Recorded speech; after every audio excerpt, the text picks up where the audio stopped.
नमस्कार दोस्तों, आप सभी का स्वागत है मेरे YouTube channel HS study talk में।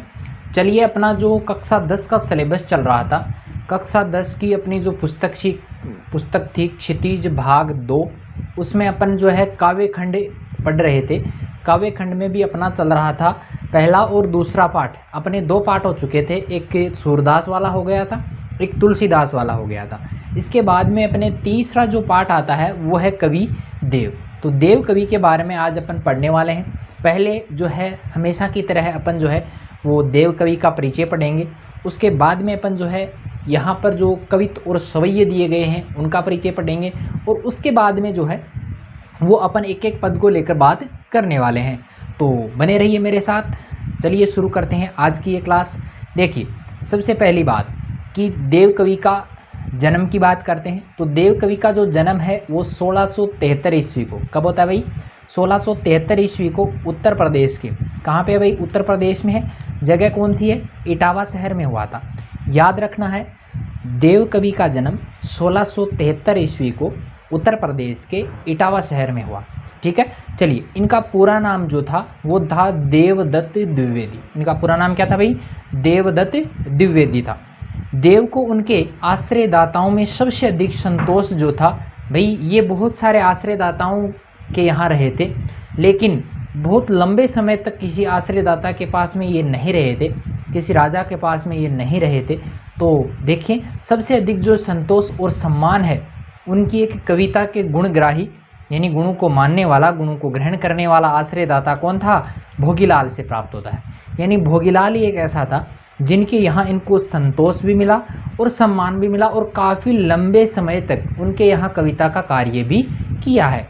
चलिए आगे बात करते हैं। इनके काव्य ग्रंथों की जो कुल संख्या है वो मानी जाती है 52 से 72 के बीच। यानी लगभग अपन मान सकते हैं कि इनके जो काव्य ग्रंथ है उनकी जो संख्या है वो लगभग 72 के लगभग है ना। उनमें से देखो प्रमुख हैं जो आपको याद रखने हैं। पहला है रस विलास, दूसरा है भाव विलास, तीसरा है काव्य रसायन, और चौथा है भवानी विलास। यानी आपको ये जो 4 रचनाएं हैं वो आपको अच्छे ढंग से याद होनी चाहिए। ये आपकी एनसीईआरटी की जो बुक है उसमें ये 4 रचनाएं दी गई हैं, और ये आपको अच्छे तरीके से आनी भी चाहिए। चलिए आगे बात करते हैं।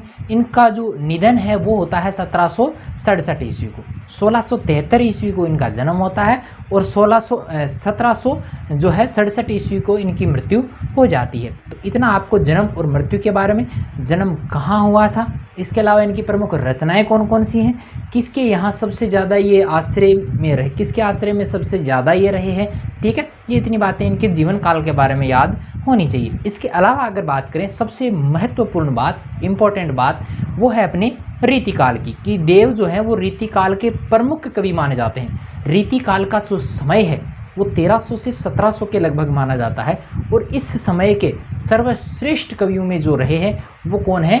रीतिकाल के प्रमुख कवि देव रहे हैं। ठीक है, रीतिकालीन कविता का संबंध जो है वो दरबारों से, आश्रयदाताओं से था, बिल्कुल था भाई।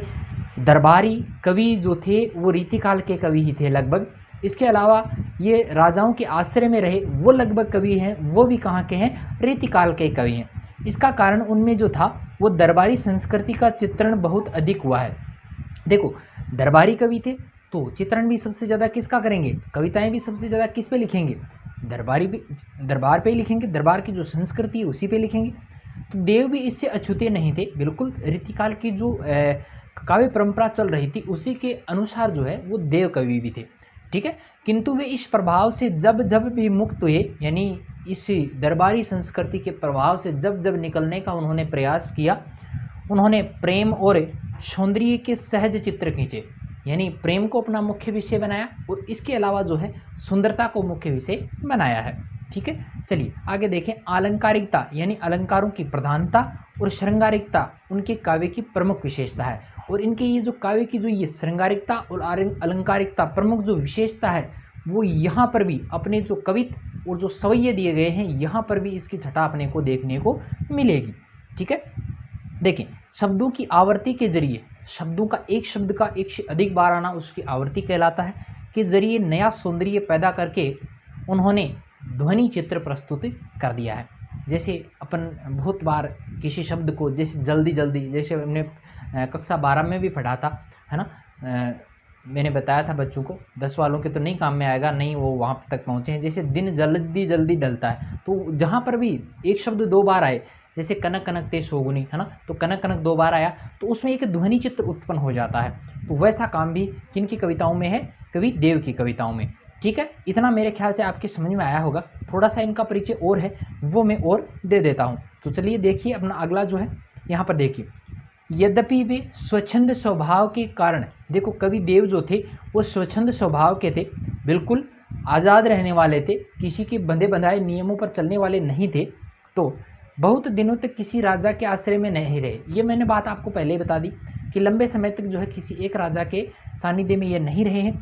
अष्टयाम व भावविलास, इनकी 2 रचनाएं हैं। भावविलास अपन ने पढ़ी है, अष्टयाम नहीं देखी है। उन्होंने औरंगजेब के पुत्र, क्या नाम था, आजम शाह के लिए लिखी थी। देखो अष्टयाम और भावविलास किसके लिए लिखी, औरंगजेब का एक पुत्र था जिनका नाम था आजम शाह, और आजम शाह के साथ में भी ये ज़्यादा समय तक नहीं रहे थे, बहुत लंबे समय तक नहीं रहे थे, कुछ समय के लिए वो उनके आश्रय में रहे थे, और इसी आश्रय में रहने के कारण उन्होंने 2 रचनाएं लिखी थी, एक थी अष्टयाम और एक थी भावविलास।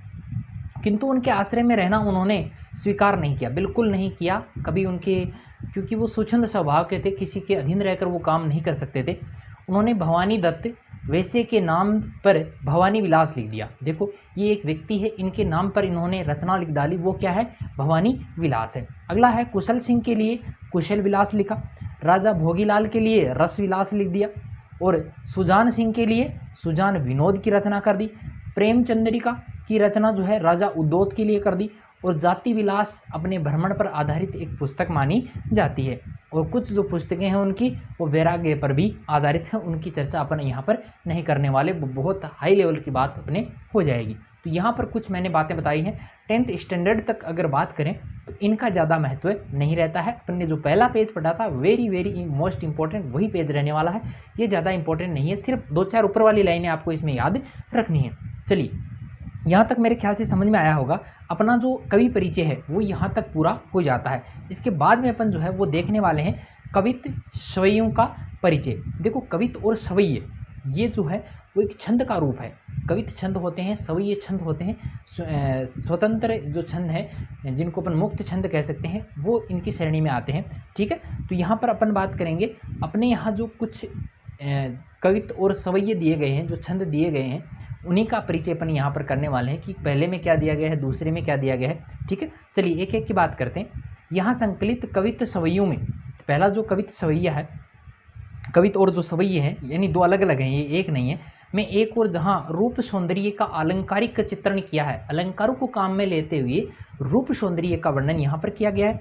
इसके अलावा वहीं दूसरी ओर प्रेम और प्रकृति के प्रति, देखो सारे पद अलग अलग हैं, उन पदों के हिसाब से ही यहाँ पर आगे बात करेंगे कि दूसरी ओर जहाँ पर देखो पहली बात की रूप सौंदर्य की और दूसरी बात की है प्रेम और प्रकृति के प्रति कवि के भावों की अंतरंग अभिव्यक्ति, कि कवि जो है वो प्रेम के प्रति अपने मन में किस प्रकार की भावनाएं रखता है, और इसके अलावा जो है वो जो है प्रकृति के प्रति भी अपनी उसकी जो है किस प्रकार की भावनाएं हों, उसका चित्रण यहाँ पर किया गया है।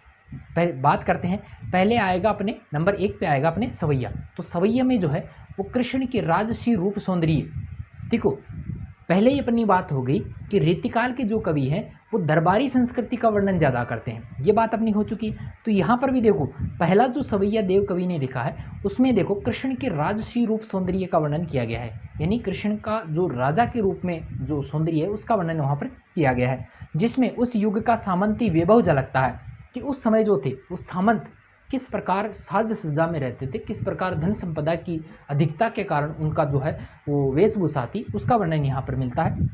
बात करते हैं दूसरे कवित की। पहला जो सवैया था, दूसरा है कवित।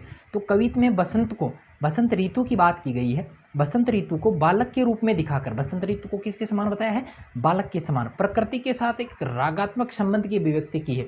देखो अपन ने यहाँ पर प्रेम की बात की और प्रकृति प्रेम की बात की, तो यहाँ पर कवि के मन में जो है वो प्रकृति के प्रति किस प्रकार की अभिव्यक्ति हुई है, किस प्रकार की उनके अंतरंग अभिव्यक्ति जो है प्रकृति के साथ हुई है, उसका वर्णन भी यहाँ पर है। तो यहाँ पर देखिए, यहाँ पर बालक को, वसंत ऋतु को एक बालक के समान दिखाया है, और उसको भी जो है उसमें एक रागात्मक, यानी उन दोनों को एक समान बता दिया। जिस प्रकार बालक जो है वो बचपन उसका किस प्रकार होता है, स्वच्छंद रूप से खेलता है, कुछ नयापन उसमें आ जाता है। उसी प्रकार बसंत ऋतु के आगमन से भी प्रकृति में जो है एक नयापन आ जाता है। ठीक है, तीसरे कवित की बात करें तो तीसरे कवित में पूर्णिमा की रात में चांद तारों से भरे आकाश की आभा का वर्णन किया गया है। आपको पता होगा कि पूर्णिमा का जो चांद होता है वो पूरी तरह से होता है, अपनी जो जितनी कलाएं होती हैं उनकी उन सारी कलाओं में वो दिखता है वहाँ पर।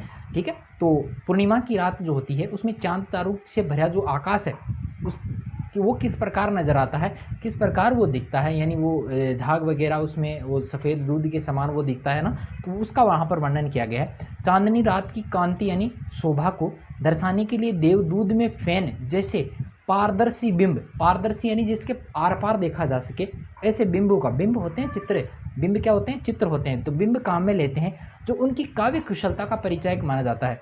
यानी देखो, दूध में फैन, फैन कहते हैं झाग को, फैन किसे कहते हैं, झाग को कहते हैं। तो दूध में जिस प्रकार झाग होते हैं उसी प्रकार आकाश में जो है वो चांदनी के फैलने से ऐसा लगता है जैसे दूध के झाग फैल रहे हैं। तो ये जो है यहाँ पर एक विशेष बात, यहाँ पर बिंब की बात की गई है।